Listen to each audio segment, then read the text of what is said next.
دەزانم لە مێژە چاوەڕێی باشترین کورسی لە یوتیوب. ئەوجا بەخێربێ بوو ئیلیت منتورشیپ. زۆر خۆشحاڵم ئەم بڕیارەتەوە بەشداری ئەم کورسە بکەیت. دەمەوێت خۆ سەرەتا بتمان یاسین بۆ ئەوانە ئێستا هاتوونە ئەو یوتیوبە بزانن کە من کێم. من ناوم ڕدوانە. زیاتر لە 5 ساڵ خیبرام لە ترێدینگ هەیە. لەمای ئەم ساڵانە سەدان کاژمێ لە هەوڵدان، لە فێربوون، لە تێکوشان لە هەموو بارێکەوە ئێستا هەموو شتێکم خەرکیدەوە بۆ ئەوەی باشترین جورە کورست پێت بڵێم. ئامانجی ئەم منتورشیپە کە پێی دەڵێن ئیلیت منتورشیپ تەنها فێرکردنی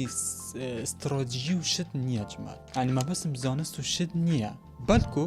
دروستکردنی بیرکردنەوەی ترێدینگی تووە بۆ شێوازێکی پڕۆفیشناڵ. واتە ماینسێت و بیرکردنەوەت لە بۆری ترێدینگ دەگۆڕم کە پێشتر چ شێوازێک فکر لە ترێدینگ دەکردەوە، بە چ شێوازی ئەو شێوازەکەت بە شێوازێکی گەمپڵ بوو، بە شێوازێکی حەرام حەلال بوو، هەر بە شێوازەی بیت. باشە هەر بە شێوازە بی. مەسەلەن کابرا هەیە بەس سیگنال پرۆڤایدەر وایە، کابرا هەیە مەسەلەن بەس ئیش لە بروکەر دەکات، کابرا هەیە فور ڕیسی بەکارد. ئەلموهیم نەک بەڵکو لێرە بەس ستراتیژی پێت دەبەخشم، بەڵکو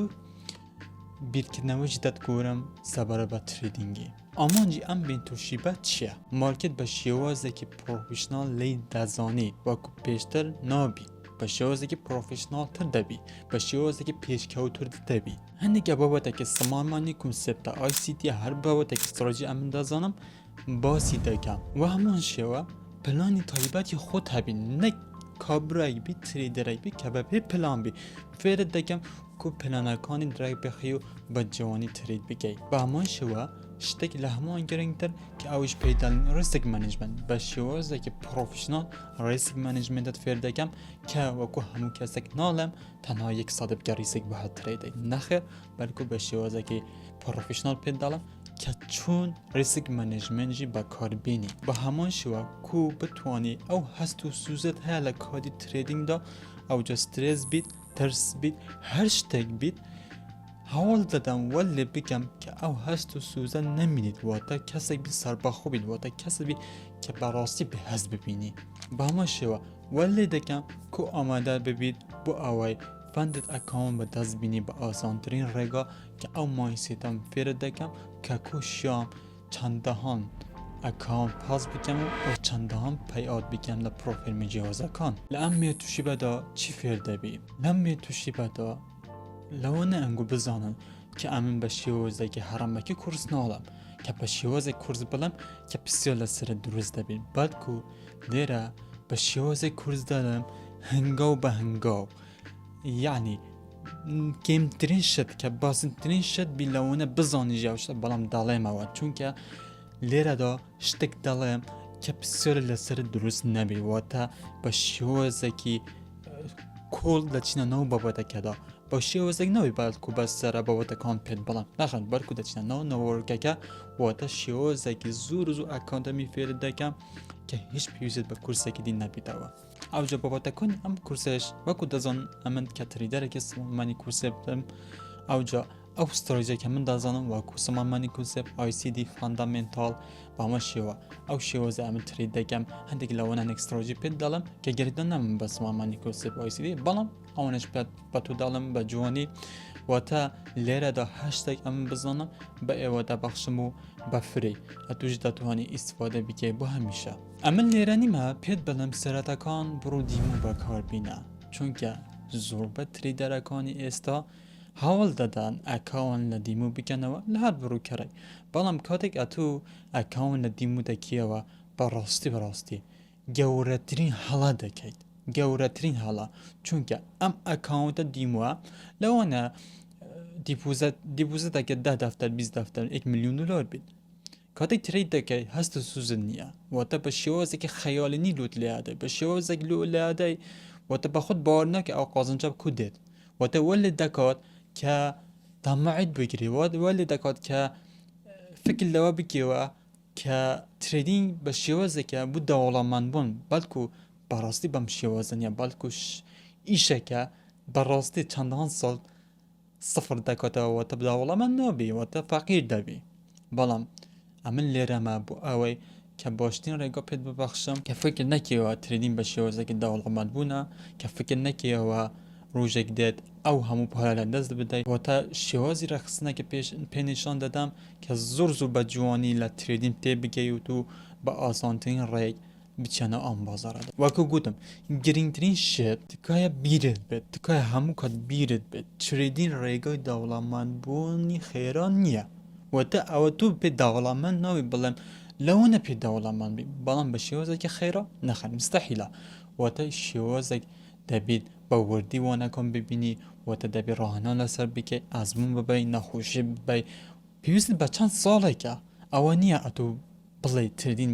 دەوڵەمەندم دەکات. ئەگە کابرای دەوڵەمەند بوو ئێستا من دەوڵەمەند دەبم ئەوە ڕاستیە پێت دەڵێم چونکە ترێدین بەڕاستی بۆ ئەو کەسە نییە پێ دەوڵەم بزانەی کێلاوەنە بتوانیت بە ئاسانی داوڵەمە بیت. گریمان کابرێک هەیە پۆرەیەکی زۆر هەیە مەسەلەن لە بڕۆکەرێکدا 1 ملیۆن دلاری دیپۆزیت دەکات لە گۆڵدی هەموو دەکە تا ڕیستێک مەسەن گریمان ئارێکێک بە 10 بە تاسوخوا بینیەوە تا ئەو کابرا ئەو 1 ملیۆن دلار کە لە 10 ملیۆن دلار ئەو بە شێوازێکی دەوڵەمەند دەبیت. بەڵام کە ئەمن و تو کە لە سەرەتەوە دەست پێ دەکەین کە لو ئێمە 100 دلار زۆر بێت کو پێ دەوڵەمەند دەبێت قورسە بەڵام دەتوانی ژیانی خۆ پێخۆش بکەی. ئەمن کە سەرەتا دەست پێم پێ بکرد هیچم نەبوو تەمام هیچ بەخۆی تەڵەبەیک بووم تەڵەبەیک زیاتر نەبووم فرسێک لە بەنیکم نەبوو واتە لو من 5,000 زۆر لێرە شتە دەڵێم ئەوە نییە کە شەرم بکەم بیڵم چکە شانازیە لو من لەو 15,000 ئێستا دەتوانم زۆر شت بکەم. ئەوجا هیچ کەس شەرم نەکە هیچ کات بێئەمەل نەبە کە بڵێ ئەمن پارەم نییە خۆ 100 دلار 50 دلار من زۆرە ئێستا ڕیسی بکەم ئەمیش وەکو توم بەخوای هیچ پارەم نەبوو بەڵام کە بەو 5 دلار 100 دلارانە ئێستا ژیانم گۆرە ئێستا فەرقە وەکو جاران نییە. ئەگە منیش وەکو 9 to 5 بوومە هەموو مەسەلەن داوامەکم کرد بە لە سەعات نێ بەیانی تاکو 5 ئێوارە بۆ ئەو معاشێکی 500,000 وەربگرە بەخۆی بە زیکم تێر دەگرت هیچ شتێکم نەدەبوو نەبمە خان سەیاری خۆم نەدەبمە خان ژنی و منداڵی خۆم نەبوومە خاون خان و ملک و شتێک واتە بە کورتی پێت دەڵێم جەماعەت لێرە فێرت دەکەم کو ژیان گەشە بکات نەک فێرت بکەم کو پێ داوڵەمەند ببی کە ئێستا مەسەن پێت دەڵێ پێ داوڵەمەند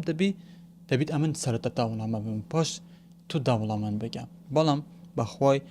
گرنگترین شت بە هەموو کات لە بیرت بێت ترێدینگ بە شێوازێک نییە فکر لێ بکە پێ داوڵەمەند ببی خۆ لەو ئیشە بپارێزە. بەڵام ئەگەر دەتەوێت ئیشێکی سەر بە خۆت هەبیت ئیشێکت هەبیت کەس لەسەرت ئەمرت نەکات ئیشێکت هەبیت کە پێویست نەگەل لە ساعت 5 بەیانی تاکو ببورن لە ساعت 9 بەیانی تاکو 5 ئێوارە ئیش بکەی موچەکی مانگانە ئیشێکی سەر بە خۆت هەیە. بەڵام ڕاستی پێویستی پاتێکوشانە پێویستی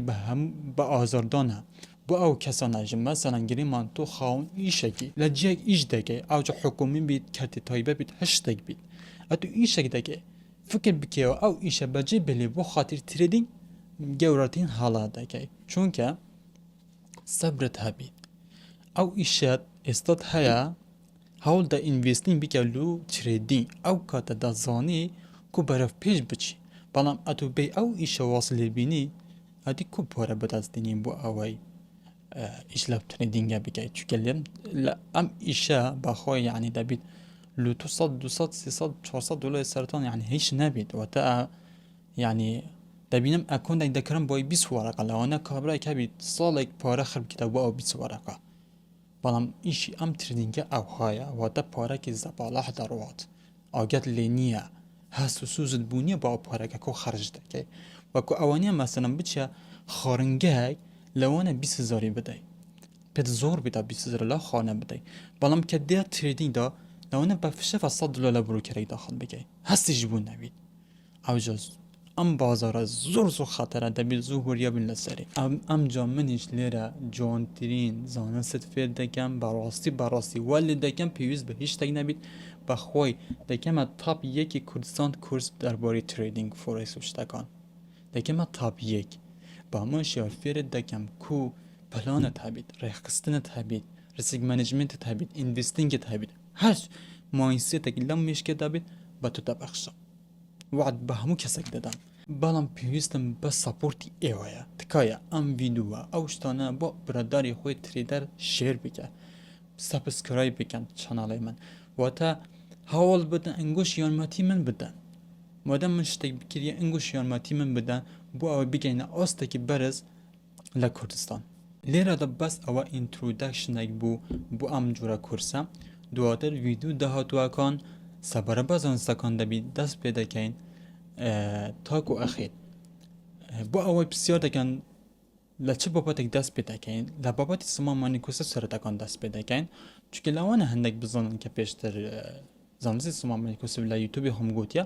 بەڵام ئێستا لەوانە کابراایك هەبێت لی تێنەگەشتبی یان کابراایك ئێستا هات بێت یاخود ئەپدێتی تازە هەیە لە سمامانی کورسە دەبێت ئەوانەش نوێ بکەمەوە بە جۆنی لە 0 تا 100 سمامانی کورسە بڵێمەوە ئەوجا دەچینە ICT بابەتی گرنگ هەیە پێتان داڵم ئەوجا دەچینە فاندامنتال ئەوجا دەچینە بابەتی فاند و شتەکان و ریسک مانیجمنت و مایندسێت و بەمە شێوە بۆ پێت بڵێم ئەم کورسە بۆ لیڤلی بەرزە واتە لیڤلی گیم نییە بۆ کەسێک نییە کە ئاسی سەرەتاوی ڕجان بۆ کەسێک نییە ئاسی سەرەتا بێت ئاسی سەرەتا خۆ پێش بەخە لە هەر شوێنێک بێت چونکە زۆر ئاسانە ئەم کورسە بۆ کەسێک نییە کە نازانی کاندڵ چیە کە نازانی تایم فریم چیە کە نازانی MT5 چیە کە نازانی بابەتی پرۆفێرم و بروکەر چیە واتە دەبێت بچێک ئاست باش بیت بۆ ئەوە ئەم کورسە بخوێنی ئەگە ئاست باش نەبیت سەرەتا بڕۆ لە شوێنێک ئاست بەرزکەوە ئینشاڵڵا هەمومان ئیسفایدە ئەم کورسە دەکەن بە بەڕاستی پێویستی پشتگیری ئێوەیە تکایە ئەم ڤیدیۆ شێر بکەن بۆ هەموو هاواڵێت خۆ وەسەلامو عەلەیکوم وەرەحمەتوڵڵاهی بەرەکاتوهو